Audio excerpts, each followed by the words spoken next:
జ్ఞానము గల వ్యక్తి దేవునికి భయపడి దేవుని వాక్యానికి కట్టుబడి ఉండేవాడు. సామెతలు 24:5.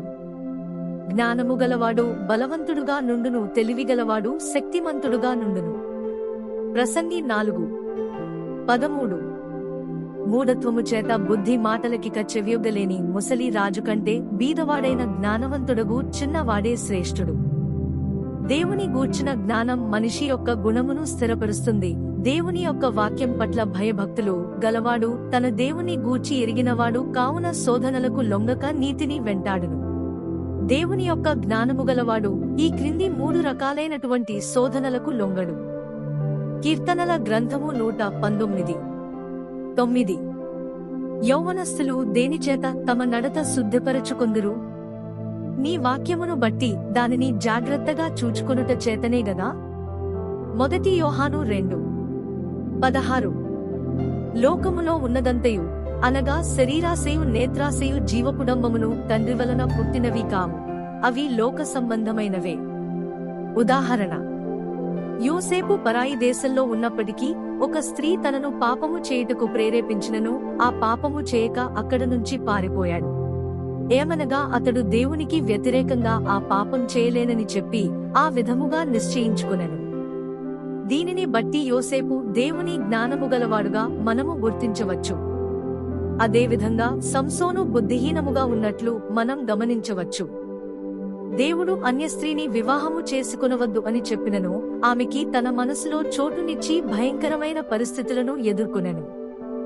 ఇది అతని బుద్ధిహీనతను సూచించుచున్నది. నిజముగా జ్ఞానము గలవాడు నిర్ణయం తీసుకొనక మునుపు ఆ విషయమును గూర్చి బాగుగా అవగాహన కలిగి ఉండును. అతడు దేవుని యొద్ద విచారణ చేయును, అలాగే తన ఆత్మ సంబంధమైనటువంటి సేవకుల ద్వారాను స్నేహితుల ద్వారాను దానిని నిశ్చయించుకునను.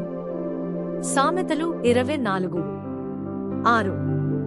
వివేకము గల నాయకుడవై యుద్ధము చేయుము, ఆలోచన చెప్పువారు అనేకులుండుట రక్షణకరము. సామెతలు 22:3. బుద్ధిమంతుడు అపాయము వచ్చుట చూచి దాగును, జ్ఞానము లేనివారు యోచింపక ఆపదలో పడుదురు. యెషయా గ్రంథము 8:20.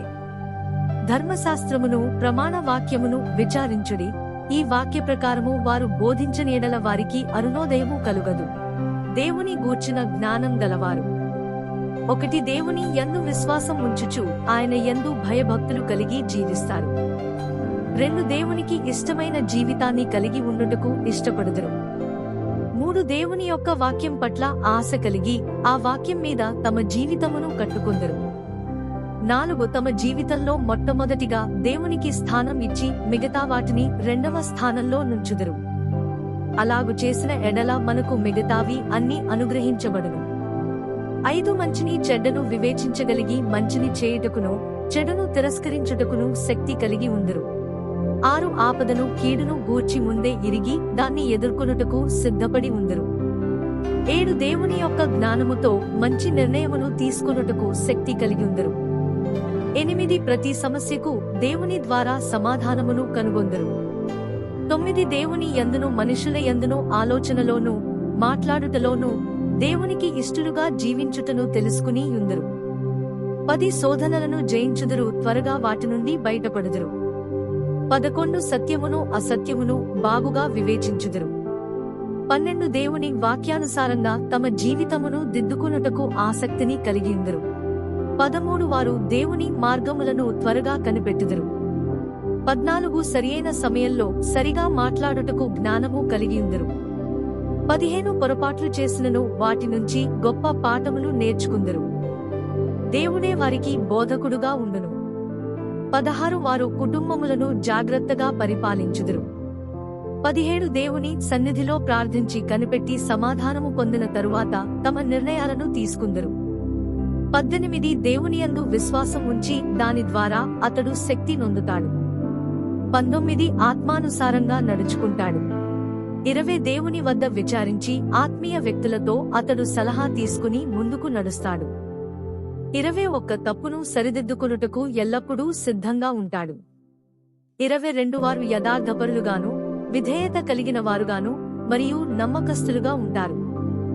లోకజ్ఞానము ఒకటి దేవుని భయం ఎంత మాత్రమూ ఉండదు. రెండు మంచి చెడులను చేయుటలో సందేహం కలిగి ఉంటారు. మూడు ఈ లోకం యొక్క ఆశలను అనుసరించి వాటి వెనుక పరుగెత్తుదురు. నాలుగు దేవుని వాక్యమును తిరస్కరించి గుంటలో పడుదురు. ఐదు యేసుక్రీస్తుని ముందు ఉంచక లోక సంబంధమైన కార్యాలు ప్రథమంగా ఎంచుదురు. ఆరు వారు దేవుని వద్ద విచారణ చేయనందున రాబోవు ఉపద్రవములను తప్పించుకునలేక అందులో మునిగిపోదురు. ఏడు దేవుని గూర్చిన భయమును తిరస్కరించి తమ సొంత హృదయానుసారంగా నడుచుదురు. ఎనిమిది ప్రతి చిన్న విషయంలో కూడా తప్పులు చేస్తూ వాటి నుంచి ఎల్లప్పుడూ నేర్చుకోనకయుందురు. తొమ్మిది దేవుని వాక్యమునకు చోటియక దానియందు ఇష్టము లేకయుందురు. దేవుని వద్ద ఏమాత్రం విచారించక అడుగులు ముందుకు వేసి పొరపాటు చేయుదురు. 11 మనుషుల బలమును ఆధారం చేసుకుని శక్తిని పొందుదురు. 12 వారి సొంత హృదయానుసారంగా ఆలోచించుకుని దానిని బట్టి నిర్ణయాలు తీసుకుందరు. 13 శరీరానుసారముగా నడుచుకుని భావోద్వేగాల ప్రకారం ప్రవర్తించి చివరికి నాశనమునకు లోనగుదురు. 14 దేవుని గురించి ఏమాత్రం విచారణ చేయక వారు ఇష్టానుసారముగా ప్రవర్తించుదురు మరియు ఆత్మీయుల యొక్క సలహాలను కూడా నిర్లక్ష్యపెట్టుదురు. 15 దేవుడు వారికి నిర్మాణకుడు కాని కారణం చేత వారు కుటుంబమును కూడా సరిగా నిలబెట్టలేకయుందురు. 16 తప్పును ఒప్పుకొనక ఎదిరించుదురు. 17 మొత్తం మాకే తెలుసు అన్నటువంటి భావజాలంను కలిగి గర్వముగా నుందురు.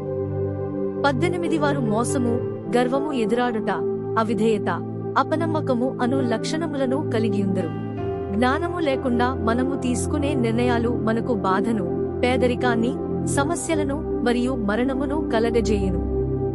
అదే విధంగా జ్ఞానము కలిగి మనం తీసుకునే నిర్ణయములు ఆరోగ్యమును, సమాధానమును, సమృద్ధిని, జీవమును కలిగించును. సామెతలు 3:13-15 వరకు. 13 జ్ఞానము సంపాదించినవాడు ధన్యుడు, వివేచన కలిగిన నరుడు ధన్యుడు.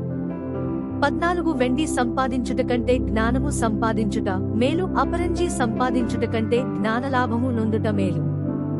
15 పగడముల కంటే అది ప్రియమైనది, నీ ఇష్టవస్తువులన్నీయు దానితో సమానములు కావు.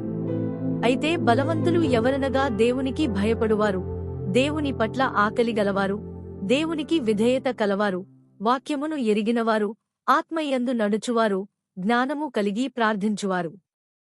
దేవా, నీ యొక్క ముఖమును సేవించుచు దేవుని యొక్క జ్ఞానంలో ఎదుగుటకు మాకు సహాయం చేయండి.